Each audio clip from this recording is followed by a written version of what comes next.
German farmers are braving the January weather to show the government that they are not willing to fill in the budget deficits that the government has created for themselves. It's not the farmers that created budget deficits. Now, the way that it works in Germany is when they have a deficit, it's illegal. It's not like in the United States where the debt clock can just run up to our heart's content. So when the German government found this deficit, they said, well, we need to plug it. Where are we going to do that? We're going to reach into farmers' tax credits. We're going to take it from the farmers. The farmers are saying, no, actually, we can't afford it. And we are not your low-hanging fruit to just take from us. You see where I'm going there? Fruit. Farmers.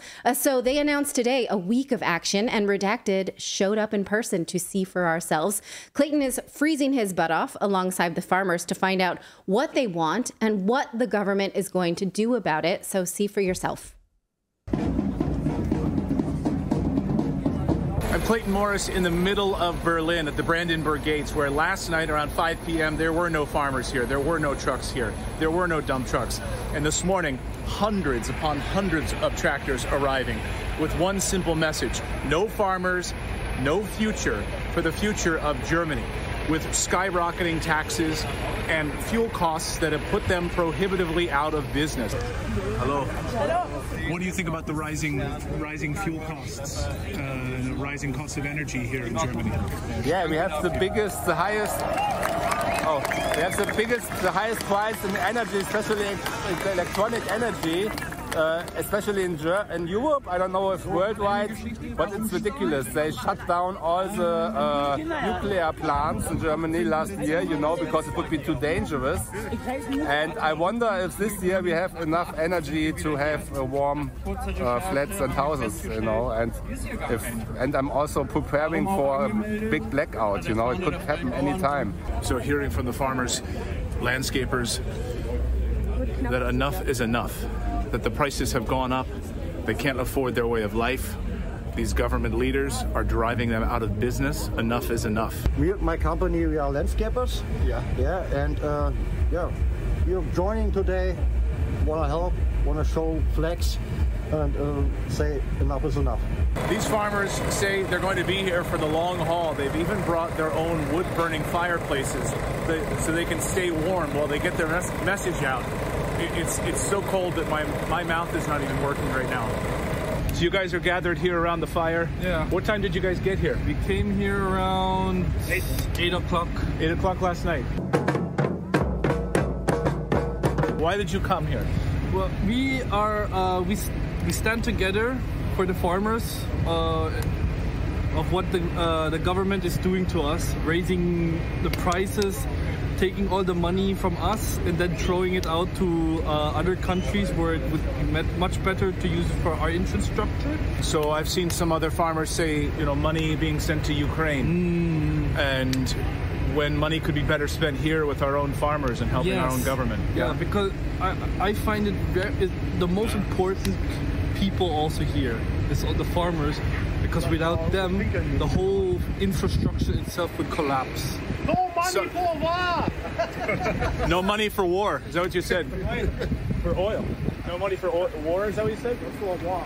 For war. For war. No money for war, he just yelled. 65% increases in the fuel to run their businesses, to put food on the table, to bring food to market. I saw one casket down the way that says that the train does not run through the supermarket. And meaning that they need the transportation. They need to be able to provide the transportation, the trucks, to bring food to market. And you can see they are in for the long haul, lining up firewood, making sure that they are staying warm, bringing their toilets, bringing their sleep gear. They are going to be here for the long haul. 85% higher. Wow. Yeah, it's not okay. We take €1 million here and here and here, and we work. We have no money. No? Okay. So you hope today that, do you want your government to be overthrown, or do you want the regulations to be removed? We hope the government go away. You want the government to go away? We need a new government. Not my president, not my government. So you don't want this government? No. No? No. Do you want a new government? Yes, because our government at the moment, it's far too left. Interesting to hear from a lot of the protesters. They don't have any farmers in their family. They aren't farmers. They're simply here bringing their cars, bringing their trucks in a show of solidarity with the farmers. Do you have farmers in your family? No. No. No. Why are you here today? For demo? For them? For them? Yeah. A lot of the Western media has tried to portray these protesters as far-right extremists. Behind me here, you can see the Associated Press is doing interviews here. The German media also doing interviews. Of course, in their coverage over the past few days, they've been painting these folks as extremists, far-right extremists, similar to Trump supporters. And of course, the protesters and farmers I've spoken to have said that is ridiculous. We're not far-right, we are realists. We realize that our taxes have gone up, our prices for fuel have gone up. We can't run our business. We are not far-right extremists. It happens the same thing like always. They say, okay, the protesters are right-wing. Politicians, what they said the last days about the farmers is possible. My English is not that good, but they were very mean to them. They said bad things about the farmers. They treat them like animals. Then they are right-wing. They're right-wing extremists. That's how right-wing extremists, that's a problem. Hello. Oh, thank you. Oh, thank you so much. See, they're just handing out food. Thank you so much. What is that? That's thank you so much. No, these farmers need it more than I do, but thank you so much. Thank you, thank you. That's the kind of people they are. Just handing out food, making sure that you're warm. Come please stand near our fire. As I walk around and talk to the farmers who tell me we are not far-right extremists. The media here in Germany has been painting these protesters as far-right MAGA extremists, the same way that Justin Trudeau's government in Canada painted the trucker convoy as far-right white supremacists. In fact, the truckers here are telling me they're just realists. They see their prices going up, their inability to provide for their families, provide for their companies, their businesses are going under, their fuel costs are skyrocketing. Does that make them far-right extremists? No. This is their message. We are not far-right extremists, we are realists. From what we can see here, people are just trying to live, trying to survive, trying to have their next meal. But so you're not an extremist? I'm not an extremist. I am more of a realist. I see what people are struggling with, because I also started from the bottom with my family, and I've seen the struggles. And what's happening now is not a normal government anymore. It's almost, you could say, like a dictatorship. Remarkable to think of these protests just a few meters away from where remnants of the Berlin Wall stand. And of course, in 1987, Ronald Reagan stood right here and demanded that Gorbachev tear down this wall. Mr. Gorbachev, tear down this wall. So this is the scene from the middle of Berlin where the farmers and protesters tell me they're not going anywhere. They've got their fuel, they've got their wood to keep warm, they've got their food. They are not going anywhere until their government listens to them. This is a week of action which could continue for many, many weeks until they get their government to stand up and support them instead of sending money to foreign wars and sending money out of their country. I'm Clayton Morris for Redacted.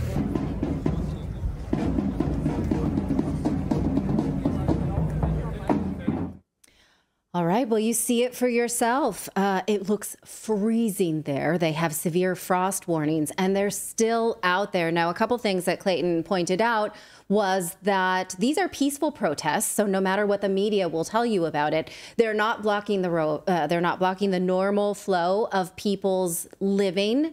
They're trying really hard to make sure that the city can still function while they are still able to be heard, but leaving routes of traffic open. So as the government continues to paint them as extremists or far right, I mean, it's really too bad that they don't have a figure like Trump to pin them to, right? Or some kind of extremist, racist, misogynistic label. Do they use the Nazi term over there as well, like they do here? Because that's the term they would use here. Would they go so far to use it over there? That is a big word to be used in Germany. So, you know, and I was talking to a friend because we were traveling in this region. I do have to say, I just take a little bit personal privilege and say I'm so proud of my husband for going out there. You know, we didn't have a plan to do this. We were just wrapping up our travel over the weekend and we're like, this is happening. It's not far from where we are. We were all 5 of us and our 3 kids were in the airport and he's like, there's a flight to Berlin. I think I should just get on it.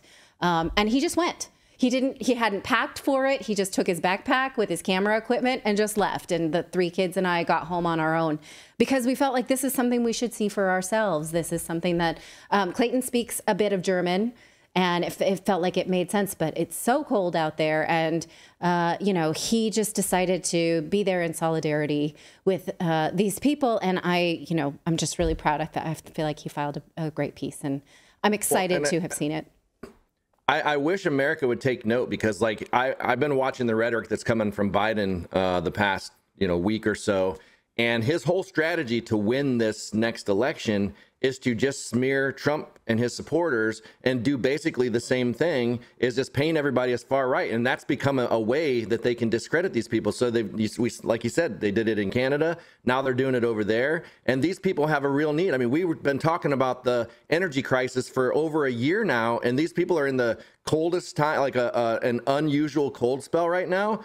Like we were talking about how many people die from cold. Yes. That's scary. Yes, I believe I don't have the statistic in front of me, but it's about 7 times more people die from cold than heat. So it's another thing the media just sort of ignores. And these record cold temperatures, especially in the Nordic regions, are completely, inconvenient truths, but it's happening. People are hurting.